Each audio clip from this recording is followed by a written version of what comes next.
One of the reasons we use Hedera is because this is the only one that can handle trillions of transactions. Carlos, welcome back. It seems like you've been pretty busy lately. Yeah, Brandon, nice to be with you again in your channel. Yeah, a lot of activity going on everywhere. Well, we're going to have to dig into it. First, Carlos, just to kick this off, can you give us a refresher on WiseSat, SealSQ, and your goals in general?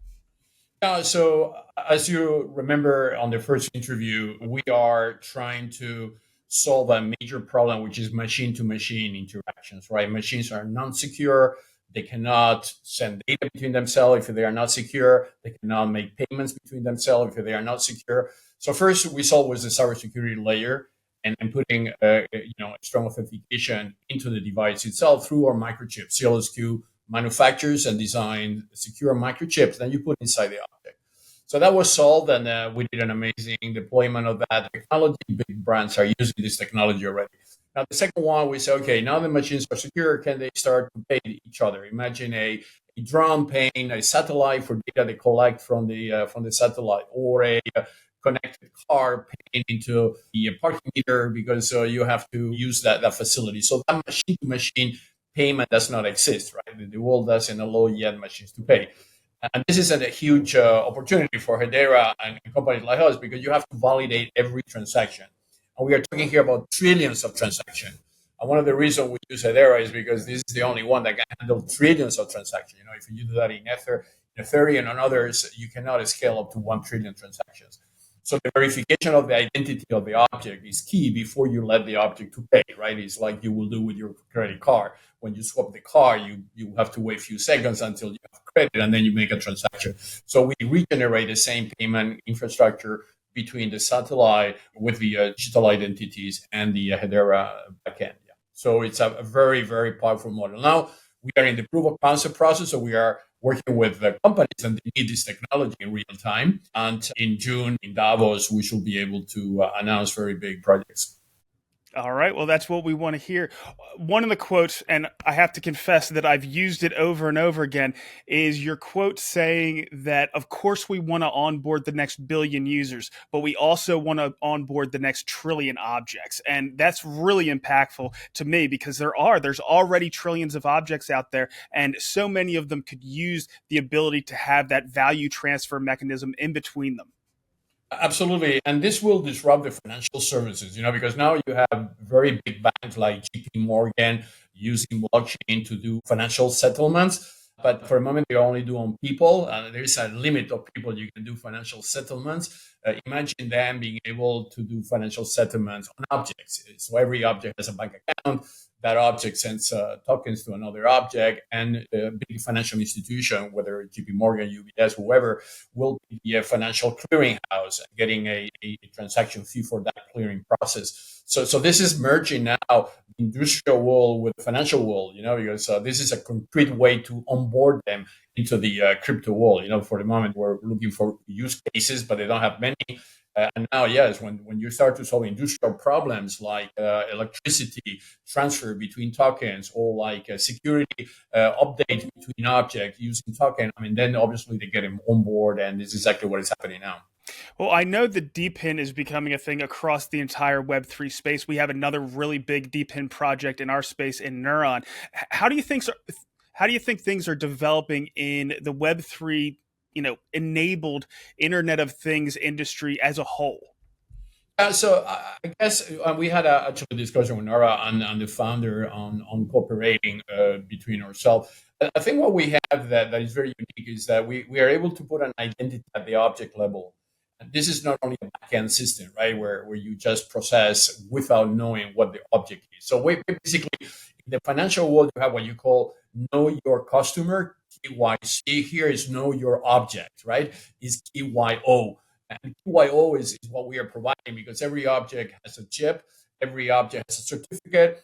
A certificate is compliance with the new regulatory movements like the cyber trust mark in the United States, which says every object needs to be marked as a trusted object, and for that you need a macro secure chip embedded, or the matcher certification with the home devices, like your cameras at home, your smoke detectors. All that needs to be authenticated, because if an intruder object gets into your secure backend, it compromises the total security of your house, right?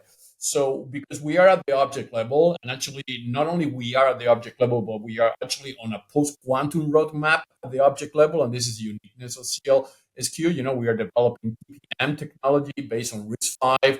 This is a very powerful decentralized model. So this goes in competition with the NVIDIAs of the world in the future, because NVIDIA is a centralized system with a $35,000 very expensive chip, where you can generate the same computing power by having thousands of SealSQ chip decentralized, working as a mesh, and exchanging the power between themselves. So we are moving from a centralized infrastructure towards a decentralized infrastructure, and this is where I think it's a win-win. Because we win as an industrial deployer. Hedera wins because you get billions, trillions of transactions generated in your system, and then the industry will develop services on the top of that. And this is going to be what you call the Web 3.0, industrial Web 3.0, which is an intersection between Web 3.0 and Industry 4.0, right? Which is the German, France, all these industrial countries in South Korea. They are now saying, okay, we want to interconnect all our objects, all our manufacturing capability into the Web 3.0 through an identity, through a certification process. So now you've mentioned Hedera a couple times. I'm sure now you've had some more exposure to the network. How's it been working out for you? Yeah, so Hedera is a very close partner. I mean, as you remember, they invested on Seal Coin. So Hedera is a shareholder of Seal Coin through the Hashgraph Association. And we are together, developing new technology where this blend between industrial cybersecurity IoT is matching with a Hedera system to create what we call TIoT, right? Which is the big thing, transactional IoT. And transactional IoT is something that SealCoin is trying to solve. The good news, we got a non-action letter on FINMA. FINMA is the Swiss regulatory, it's like the SEC in the United States. That was announced only last week. So FINMA recognized the SealCoin as a utility hybrid token, which is great because that is exactly what it is. It was very difficult with the previous SEC to discuss utility, how complex that was. So now we have a clarification. Hopefully we will have also an SEC clarification in the future. That will be a huge market, because nobody's there. I mean, others will try to be there, but I think, as I mentioned before, the fact that Hedera can handle trillions of transactions and the fact that they are so low cost per transaction make this possible. You will not be able to charge $1 per verification. Obviously, the object will become too expensive, but you can charge 0.001 cent, or you can charge HBAR per one transaction. I mean, you can mix these kind of things together. Sure, absolutely. I think that's going to be what the theme is over the next few years, is this regulatory clarity is going to allow the innovation just to completely explode. Now I want to get to your upcoming launch with SpaceX. You're going to be launching some additional satellites into your constellation. How is that going to affect the capabilities of your network? You remember we have 17 picosatellites being launched with the SpaceX in the last 2.5 years. Now we have designed a new satellite, which is much bigger, more powerful than the previous one. It has camera capability, so you can capture pictures on it. We have embedded also the next generation chips, so it has a post-quantum chip capability, so you can encrypt communication between the satellite and an Earth station. We actually put one Earth station already in southern part of Spain, and another one in Switzerland. And we got approached by the Swiss Army because obviously Switzerland, it's a neutral country. We have our own ways of doing neutrality. And the Swiss military was very interested to see whether they could use that constellation of satellites than we have and develop new ones more designed to their specifications, which is what we did, right? Now we are launching one, which is a test case for this new cooperation with the Swiss Army. So the Swiss Army will use the satellite, we test the satellite, and then obviously the objective is to move to a full constellation with 100 satellites. So 100 satellites is our satellites cost, including the launch, is around $300,000 per one satellite. Because it's getting lower, I think we're going to manage in the years to come to launch a satellite for $50,000, right? Will be cheaper buying satellite than buy a car, right? That's the business model type of that we have. so we can popularize the use of the space, because in the future you will do not only connectivity and IoT exchanges, but you could imagine also put nodes in the space. We discussed that in the previous discussions, right? Imagine the possibility of having few Hedera nodes in the space. That will be the cheapest way and the safest way to operate nodes. And you don't have electricity issues because you have solar power. You don't have heat issues because it's so cold in the space. So that will be huge advantages to operate those things. And and that's part of the expansion, right? This connection between the space with objects on Earth as a way to track and trace in an optimal way. Carlos, you mentioned one of your potential customers there with the Swiss Army. How are things just in general looking on your customer front? Do you have a fair amount of interest?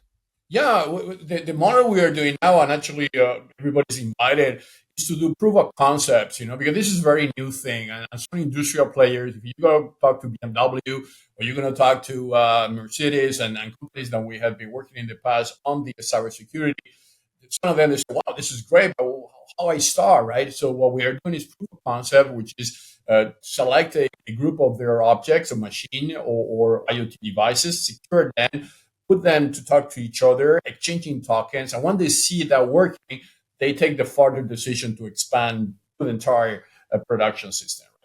So it's going to be, as happened in this type of industry, it goes slow at the beginning and then goes exponential, right? I think the exponentiality also starts next year because obviously the crypto climate is much better. You have now Trump, and all that is going to boost cryptos, but at the same time, it's going to force crypto to identify serious projects on crypto, right? Which not all of them they are serious, as you know. So industrial projects are very serious because it's tangible. You can see it, you can test it, you can operate, you can make money out of it. So tangible projects are going to take the lead, and I think it's going to be an exciting year for us, 2025. I'd say that you're pretty much the most serious project that I've seen on crypto in general. But the next thing I want to touch on is something that I saw, like you didn't have enough going on already. You're planning on launching a phone. Can you tell us a little bit about that? It's part of the extension. I mean, for us, fun is an object, right? It is a smart object, and funds has the capability to verification. I mean, you imagine a situation where you will verify with a camera phone, you will verify a certificate that is embedded into the object using near field communication combined with camera, and that information will be transferred to the satellite. The satellite transfers that communication to whatever certification center. Imagine you are a luxury company like LVMH, or you are a production of a luxury product company or industrial pharmaceutical company where 50% of their pharma is counterfeiting. So that will be a very easy way with that secure phone to extract the identity out of the object, validate through the satellite, and get out, yes, this object is a genuine object. You can trust the object. That could be anything. You can go in your camera in your house and just check your smoke detector, whether it is protected or not, it is trusted or not. So that's the first element. The second element, and we are working with her there on that, we want to put a crypto wallet, because the phone, we have cleaned the phone. I mean, it's a phone that uses Android, obviously, as an operating system, but totally customized for our needs. So we have clean Android of any potential backdoors or extraction processes, and we have kept the essential on it. And we have added our PKI, public infrastructure capability. So you have a cryptographic root key signing inside the phone, every communication the phone does. It has encryption capability. So the phone can also be used as a secure phone for military use. Imagine soldiers running their phone connected to satellites, whether they are in the battlefield, or police, or fire people. I mean, anyone that has a requirement to be in a trusted area with a trusted phone will have an option with that fund. And it's going to be the fund is already there. I mean, we are testing now, and will be disclosed and shown to the world at the World Economic Forum in Davos during our event, the Davos WiseSQ event that we organize every year in the last 20 years. So we will be showing the fund capability there.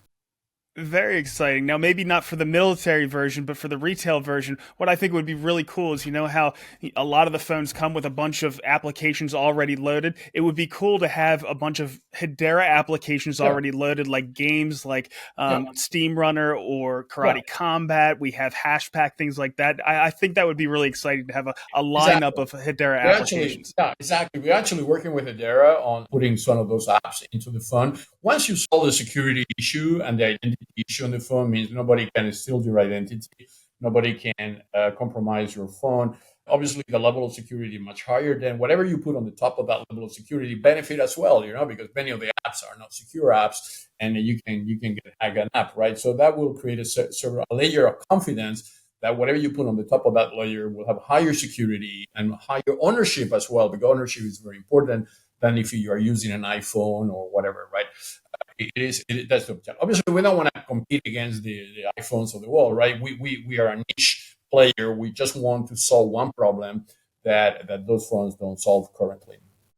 Very exciting. And I was remiss. Of course, I have to name my own app, Twidgedal, as well. Yes. But before we let you go, Carlos, is there anything else you'd like to cover around your token, or anything else you're working on? No, just that, as I mentioned, next year is going to be a year where we will be making the token available to the investment community. It is an endeavor, as I mentioned before. Hedera is a shareholder of SealCoin.ai, which is the website. We obviously going to be very open to any type of cooperation. The idea here is to really create a Web 3.0 ecosystem of transactional product. So anyone that has developed anything that will be of the benefit of that vision to connect trillions of objects and let them to be secure and transactional can work with us. We are very open to work with anyone. And what we really want is to move the Web 3.0 agenda. And I think next year is the beginning, and it's going to last at least during the next 5 years. So let's use that opportunity. Fantastic. Well, good luck on your launch in January. Of course, that is going to be with SpaceX. Thanks for coming on today and talking to us. Thank you very much for your time and your interviews. They are great. Thank you very much. Look forward. I'm now posting these interviews of Hedera builders independently to my channel. The community, influencers, and media outlets are free to use this content to spread the word on what's being built on Hedera. Once they're all uploaded, you'll be able to go to my channel and search for whatever topic or team you're interested in to find more information. Or you'll be able to get the most recent Hedera news by watching the latest HBAR weekly update. So check them out.